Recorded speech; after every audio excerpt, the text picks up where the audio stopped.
Pancreatitis का मतलब है कि हमारी पैंक्रियाज में सूजन, है ना? अब ये पैंक्रियाज क्या है? तो पैंक्रियाज हमारे पेट में एक ऑर्गन है जिसका 2 बहुत इंपॉर्टेंट काम होते हैं। तो पैंक्रियाज सबसे इंपॉर्टेंट हम लोग सब जानते हैं कि पैंक्रियाज एक हार्मोन बनाता है जिसको हम कहते हैं इंसुलिन, जो कि ब्लड शुगर को कंट्रोल करने में मदद करता है। दूसरा काम पैंक्रियाज का होता है कि वो खाने के पाचन में, स्पेशली जो हम घी तेल वाली चीजें, ऑयली चीजें खाते हैं, उसकी डाइजेशन में पैंक्रियाज हेल्प करता है। तो जो पैंक्रियाज की सूजन की जो बीमारी है उसको हम पैंक्रियाटाइटिस कहते हैं।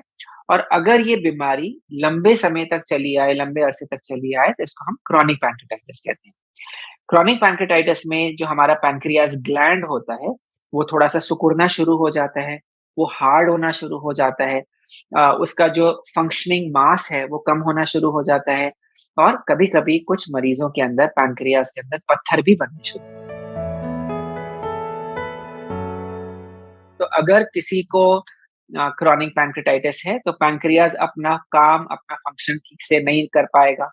तो पेशेंट्स को यूजुअली जिनको क्रॉनिक पैंक्रियाटाइटिस होता है, तो उनको डाइजेशन की प्रॉब्लम होती है। वो खाने को अच्छे से डाइजेस्ट नहीं कर पाते हैं। उनका जो स्टूल होता है, वो बहुत ही ऑयली ऑयली सा स्टूल पास करते हैं, बहुत फाउल स्मेलिंग स्टूल होता है। पेशेंट्स को डायबिटीज़ होनी शुरू हो जाती है, उनका ब्लड शुगर कंट्रोल खराब हो जाता है। और मोस्ट इम्पोर्टेंटली जो पेशेंट्स क्रॉनिक पैंक्रियाटाइटिस के होते हैं, उनको पेट में दर्द होता है। और ये जो दर्द है, इसकी खास बात ये होती है कि ये पेट के ऊपरी हिस्से पर होता है और बैक की तरफ रेडिएट करता है। तो ऊपर से पीछे की तरफ, अंदर की तरफ बोरिंग टाइप का पेन होता है। और कुछ पेशेंट्स ऐसा बताते हैं कि आगे झुकने से उस पेट के दर्द के अंदर थोड़ा-सा आराम।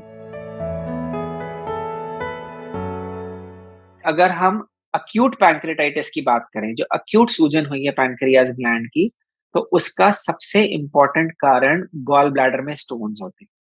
और स्टोन्स भी वो जो छोटे साइज के हैं। काफ़ी बार हमारे पास पेशेंट्स आते हैं, वो कहते हैं कि सर हमारे गॉल ब्लैडर में तो बहुत ही छोटा-सा महीन-सा पत्थर है या थोड़ा-सा चूरा है, तो क्या हमको इसको इसको इसके बारे में सोचना चाहिए, चिंतित होना चाहिए हमको? तो येस, क्योंकि जो स्मॉल स्टोन्स होते हैं गॉल ब्लैडर में, वो एक बहुत इंपॉर्टेंट रिस्क फैक्टर होते हैं अक्यूट पैंक्रियाटाइटिस का। अगर हम क्रॉनिक पैंक्रियाटाइटिस की बात करें, तो जो सबसे इम्पोर्टेंट कारण है क्रॉनिक पैंक्रियाटाइटिस का, वो है अल्कोहल कंजम्पशन। तो शराब पीना, तंबाकू का सेवन करना, चाहे वो स्मोकिंग है, चाहे वो in the form of tobacco, chewing tobacco है, तो ये भी एक रिस्क फैक्टर होता है क्रॉनिक पैंक्रियाटाइटिस के लिए। कभी-कभी क्रॉनिक पैंक्रियाटाइटिस की बीमारी हम छोटे बच्चों में भी देखते हैं। हमने ऑलमोस्ट 6-7 साल के बच्चों के लिए भी सर्जरी करने की हमें ज़रूरत पड़ी है क्रॉनिक पैंक्रियाटाइटिस की। तो इन बच्चों में तो ऑब्वियसली ना तो अल्कोहल होगा, ना टोबैको होगा, तो इनमें कभी-कभी कुछ हेरिडिटरी फैक्टर्स होते हैं, कुछ जेनेटिक फैक्टर्स होते हैं, कुछ मेटाबॉलिक फैक्टर्स होते हैं जो रोल प्ले करते हैं इसकी जेनेसिस। अगर हम डायबिटीज़ और पैंक्रियाज़ के बारे में बात करें, तो हमें ये समझना है कि डायबिटीज़ क्रॉनिक पैंक्रियाटाइटिस को जन्म नहीं देती। क्रॉनिक पैंक्रियाटाइटिस की वजह से डायबिटीज़ होती है, दैट इज़ वन थिंग। दूसरी चीज़ अगर मैं आपको बताऊँ, तो डायबिटीज़ के मरीज़ों के अंदर पैंक्रियाज़ कैंसर की इंसिडेंस ज़्यादा होती है।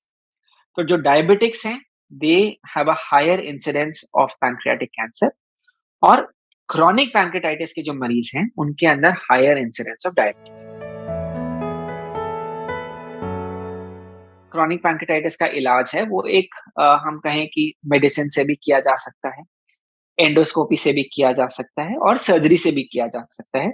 और कौन-सा सही इलाज है, वो इस पे डिपेंड करता है कि बीमारी की कितनी सीवियरिटी है, क्या स्टेज है। तो शुरुआत में जब मेडिसिन से इलाज होता है, तो उसका जो बेसिक प्रिंसिपल होता है, वो ये होता है कि हम पैंक्रियाज़ की जो डेफिशिएंसीज़ हैं, उनको पूरा करने की कोशिश करें। अगर किसी को डायबिटीज़ हो गई है, तो शुगर को कंट्रोल करें। अगर पैंक्रियाज़ डाइजेशन की लिए की प्रॉब्लम हो रही है पैंक्रियाटाइटिस की वजह से, तो कुछ डाइजेस्टिव एंजाइम्स हम दें।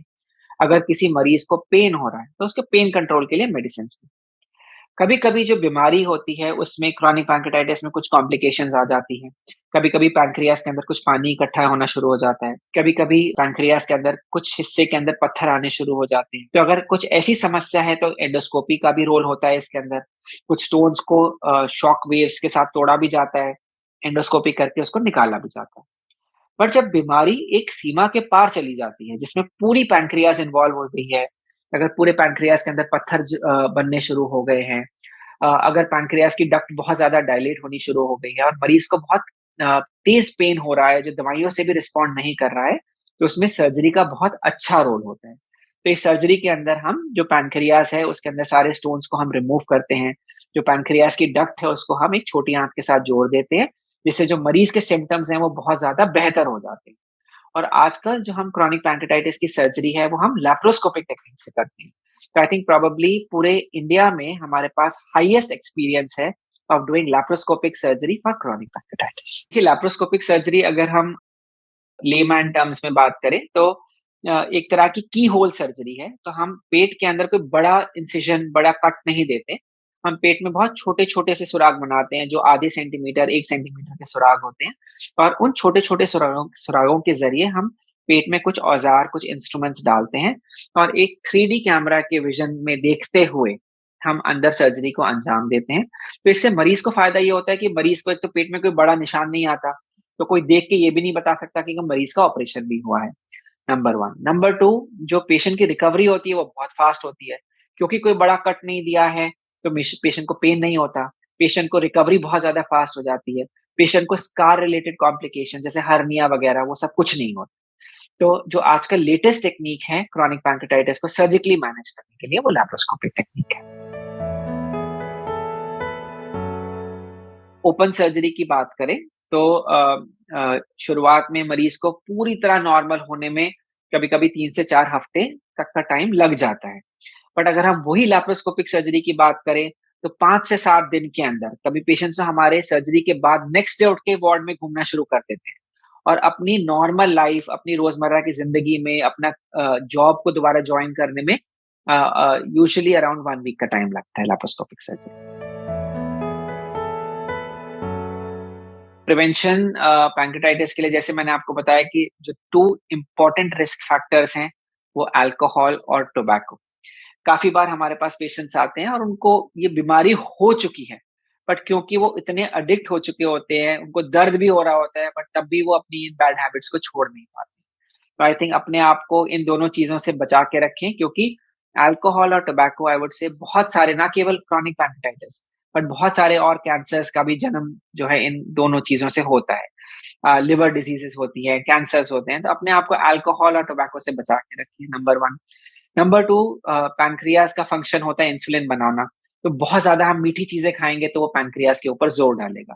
तो अपने डाइट में घी, तेल थोड़ा-सा कम रखें, बहुत ज़्यादा मीठी चीज़ें ना खाएँ, टोबैको और अल्कोहल से बच के रहें।